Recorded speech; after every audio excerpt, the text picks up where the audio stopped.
Welcome to Sirisha kitchen. వారానికి ఒకసారి ఈ విధంగా కూరగాయలన్నీ వేసుకొని సాంబార్ పెట్టండి, చాలా టేస్టీగా ఉంటుంది. దీనికి చింతపండు కానీ సాంబార్ పౌడర్ కానీ అవసరం లేదు. దీనికోసం కప్పున్నర వరకు కందిపప్పు తీసుకొని కడిగి వాటర్ యాడ్ చేసుకోవాలి. ఇప్పుడు స్టవ్ వెలిగించుకొని కుక్కర్ పెట్టి అడుగున వాటర్ పోసుకొని ముందుగా కడుక్కున్న కందిపప్పుని అందులో పెట్టేసుకొని ప్లేట్ పెట్టుకొని విజిల్ పెట్టుకోవాలి.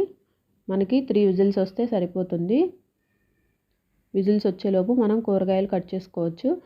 నేను ఇక్కడ ములక్కాయ, క్యారెట్, ముల్లంగి, టమాటో, ఆనియన్, వంకాయ, పచ్చిమిర్చి తీసుకున్నాను. మీకు కావాలంటే సొరకాయ, బెండకాయ కూడా యాడ్ చేసుకోవచ్చు. వీటన్నిటిని కట్ చేసుకొని పక్కన పెట్టుకోవాలి.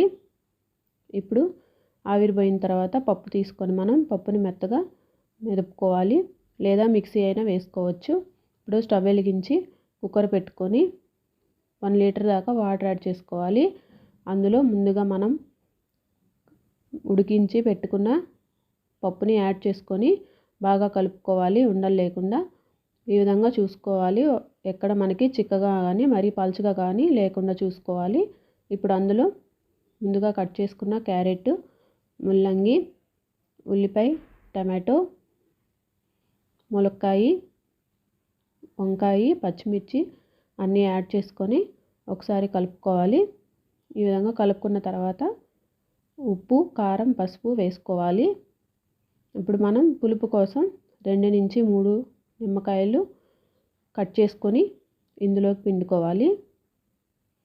మనం చింతపండు బదులు నిమ్మకాయలు వాడుకుంటున్నాము.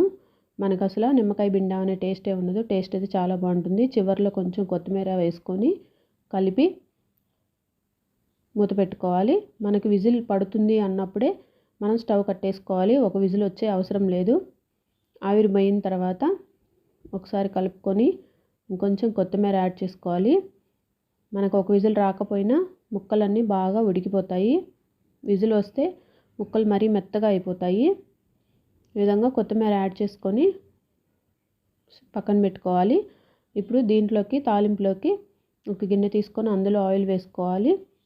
మిరపకాయలు, తాలింపు గింజలు, కరివేపాకు వేసుకొని ముందుగా ఉన్న సాంబార్లో తాలింపు వేసుకుంటే మనకి సాంబార్ రెడీ అయిపోతుంది. వారానికి ఒకసారి ఈ విధంగా కూరగాయలన్నీ వేసి చేశారంటే ఇంట్లో అందరూ ఇష్టంగా తింటారు. పిల్లలకు కూడా బాగా నచ్చుతుంది. వీడియో నచ్చితే లైక్ చేయండి. మన ఛానల్ని